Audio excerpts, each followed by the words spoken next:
Assalamualaikum warahmatullahi wabarakatuh. Kisah suami yang gila perempuan sehingga selingkuh dengan pembantunya sendiri. Simak cerita berikut ini. Jangan lupa like, komen, dan subscribe YouTube kami. Rumah kecil di sudut perumahan itu tak pernah benar-benar mewah, tapi Dinda selalu berhasil membuatnya terasa seperti surga. Dindingnya dipenuhi lukisan tangan anak-anak TK yang ia bimbing, dapurnya hangat dengan aroma masakan sederhana, dan senyumnya selalu menjadi cahaya pertama yang menyambut Rama setiap kali pulang kerja. Mereka menikah 7 tahun lalu, setelah sama-sama jatuh cinta saat menjadi relawan di bencana alam. Sejak itu, rumah itu dibangun dari kasih sayang, kerjasama, dan sedikit demi sedikit impian. Rama adalah sosok pria yang dulu sangat perhatian. Ia selalu membawakan bunga sepulang kerja, mencium kening Dinda sebelum tidur, dan menyelipkan catatan kecil di kotak bekal yang Dinda bawa ke sekolah.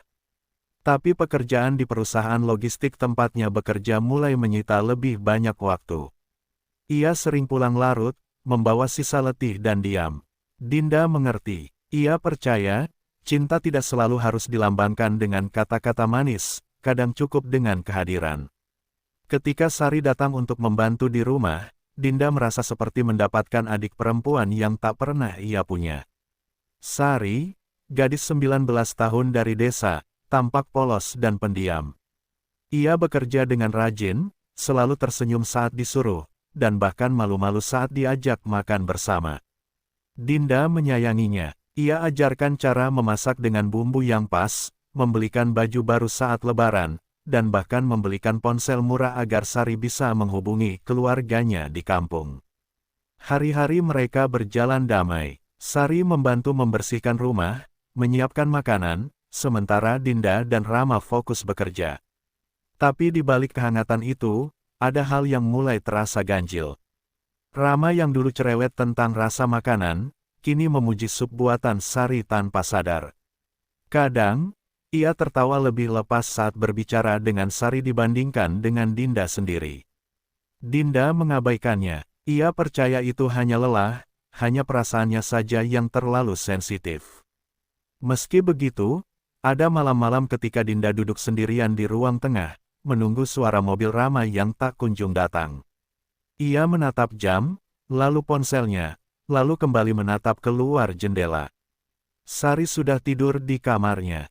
Dinda hanya bisa memeluk selimut sambil memikirkan, apakah rumah ini masih sehangat dulu, atau ia hanya menipu dirinya sendiri dengan kenangan yang sudah mulai memudar. Dinda tak pernah membayangkan bahwa rumah yang ia rawat dengan sepenuh hati akan menjadi tempat yang menanam luka. Tapi saat itu, ia belum tahu. Ia masih percaya bahwa cinta mereka cukup kuat menahan segala badai. Ia belum tahu bahwa badai itu tak datang dari luar, tapi dari dalam rumahnya sendiri, dari seseorang yang ia percaya, dan seseorang yang ia sayangi. Seiring waktu berjalan, Dinda mulai merasakan ada yang berbeda. Bukan dari Rama yang pulang larut atau semakin jarang menyentuhnya, tapi dari cara Sari menunduk saat Dinda memanggil namanya, dari caranya buru-buru menyimpan ponsel ketika Dinda muncul, dan dari kilatan gugup di matanya setiap Rama memasuki ruangan. Hati Dinda mengeras perlahan, tapi ia menolak mencurigai. Bukankah ia yang membawa gadis itu masuk ke rumahnya? Bukankah ia sendiri yang mengajari Sari tentang kepercayaan dan kebaikan? Namun tubuh Dinda tak bisa berbohong. Ia mulai sulit tidur, perasaannya gelisah tanpa sebab. Suatu malam, ia terbangun karena mendengar suara tawa dari ruang dapur. Ia turun diam-diam, dan melihat siluet Rama dan Sari duduk bersebelahan, terlalu dekat, terlalu santai. Tak ada yang aneh secara kasat mata, tapi naluri seorang istri merasakan sesuatu yang jauh lebih dalam, pengkhianatan yang belum diucapkan. Ketika Rama menyadari kehadirannya, ia langsung berdiri dan tersenyum lelah, seolah tawa tadi tak pernah ada. Sejak malam itu, Dinda mencoba mengusir bayangan-bayangan yang menari dalam pikirannya. Ia membuang semua perasaan cemburu dan menggantinya dengan kerja keras. Ia mulai membawa pulang lebih banyak tugas dari sekolah, mulai sibuk dengan proyek seni anak-anak. Tapi sekuat apapun ia mencoba menutupi retak di hatinya, selalu ada celah di malam hari, ketika ia berbaring di tempat tidur yang mulai terasa dingin dan sempit, meski tubuh Rama masih ada di sebelahnya. Yang paling menyakitkan bukanlah Rama yang mulai jauh, tapi fakta bahwa Dinda merasa seperti tamu di rumahnya sendiri. Ia berjalan dengan hati-hati, seperti orang asing yang takut salah bicara. Dan Sari, yang dulu selalu memeluknya sebelum tidur, kini hanya menunduk dan berkata pelan, "Selamat malam, Bu."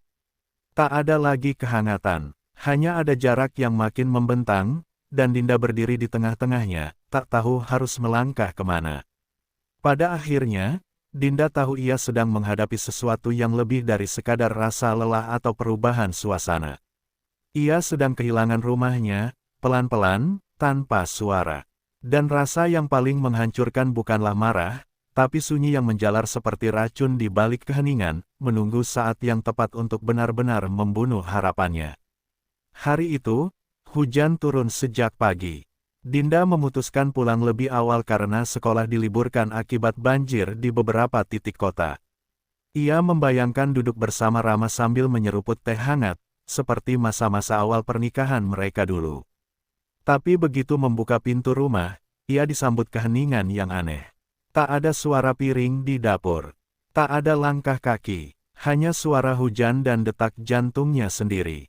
Ia berjalan perlahan menuju kamar. Pintu setengah terbuka, dan dari celah itu, Dinda melihat apa yang tak pernah ia bayangkan, Sari dan Rama, berdua, di atas ranjang pernikahan mereka. Rambut Sari kusut, bajunya setengah terbuka. Rama, memunggunginya, belum menyadari kehadirannya. Dinda membeku. Ia ingin berteriak, tapi suara tak keluar. Ia ingin menangis, tapi matanya terlalu kering.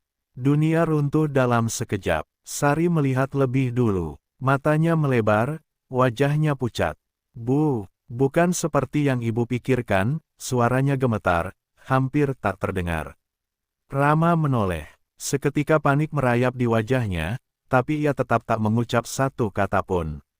"Berapa lama?" tanya Dinda pelan. Hening, tak ada jawaban. Dan disitulah semuanya runtuh, bukan karena mereka ketahuan, tapi karena mereka tak punya nyali untuk jujur, bahkan di saat terburuk.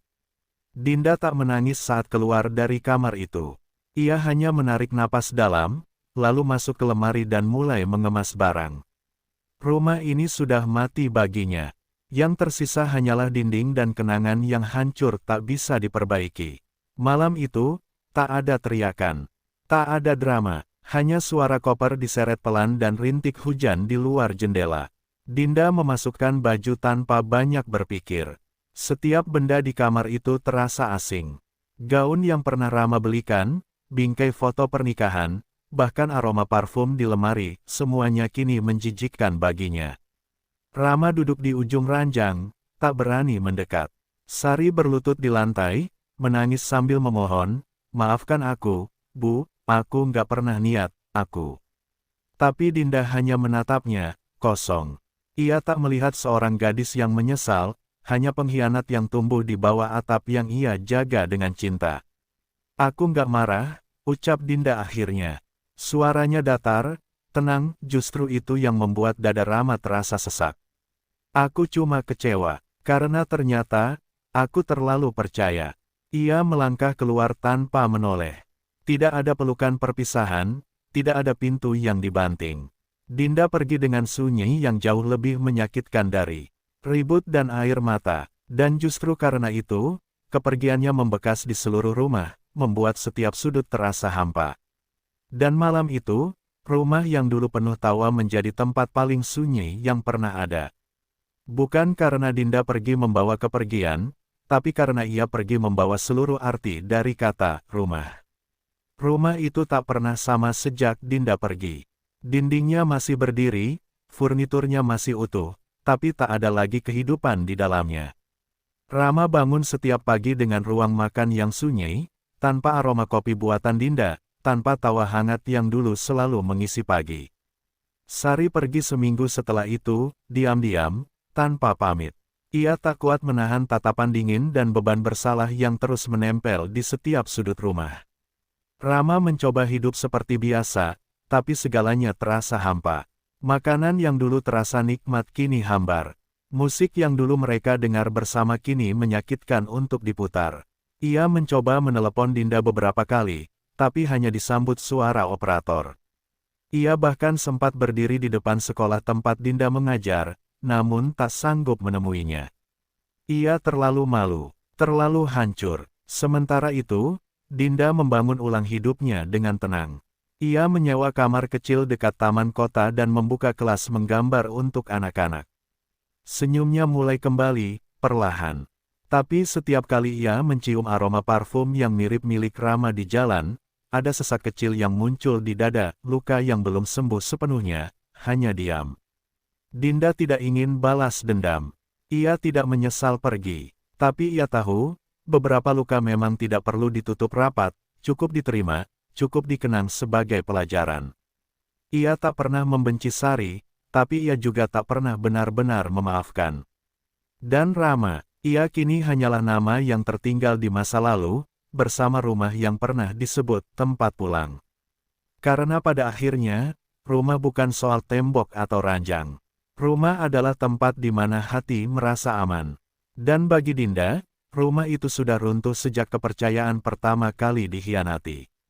Beberapa tahun kemudian, Dinda berdiri di depan sebuah galeri kecil yang memajang karya anak-anak asuhnya. Ia tak pernah menyangka luka yang dulu hampir menghancurkannya justru menjadi alasan ia menemukan versi terbaik dari dirinya. Di balik rasa sakit itu, ia belajar bahwa mencintai diri sendiri bukan egois, tapi perlu. Ia tak lagi berharap orang kembali padanya, karena ia telah kembali pada dirinya sendiri. Rama mendengar kabar itu dari jauh. Ia melihat potongan berita tentang mantan guru TK yang menginspirasi anak-anak dengan lukisan, dan tahu siapa yang dimaksud. Hatinya bergetar. Ia menyesal, tentu saja. Tapi hidup tak punya tombol mundur. Yang tersisa hanyalah bayangan dan kesepian, dua hal yang kini menjadi teman setianya. Sari, tak banyak yang tahu kemana ia pergi. Beberapa bilang ia kembali ke desa, ada juga yang menyebut ia bekerja di kota lain. Tapi bagi Dinda, itu tak lagi penting. Ia telah melepaskan semuanya, rasa marah, kecewa, dan semua kenangan pahit. Ia tak ingin menghapus masa lalunya, karena dari sanalah ia tumbuh. Kini, setiap kali Dinda mengajarkan anak-anak menggambar matahari, ia selalu berkata, bahkan saat hujan paling deras pun, matahari tetap ada di balik awan. Ia tak lagi menangisi rumah yang hancur, karena ia telah membangun rumah baru, dalam dirinya, dalam harapan anak-anak yang ia ajar, dalam cinta yang tulus dan tidak lagi mudah patah. Dan kepada kalian semua yang sudah menyaksikan cerita ini, terima kasih telah ikut merasakan setiap detiknya. Semoga dari kisah ini, kita semua belajar bahwa kepercayaan adalah hal paling mahal dalam sebuah hubungan. Jangan sia-siakan cinta yang tulus. Jika kamu sedang melalui luka, percayalah, Tuhan tidak pernah tidur. Dia melihat, dan Dia sedang mempersiapkan sesuatu yang jauh lebih indah. Terima kasih sudah menonton. Jangan lupa like, komen, dan subscribe untuk cerita inspiratif lainnya. Semoga kalian semua diberikan kekuatan, kebahagiaan, dan cinta yang tidak dikhianati. Amin.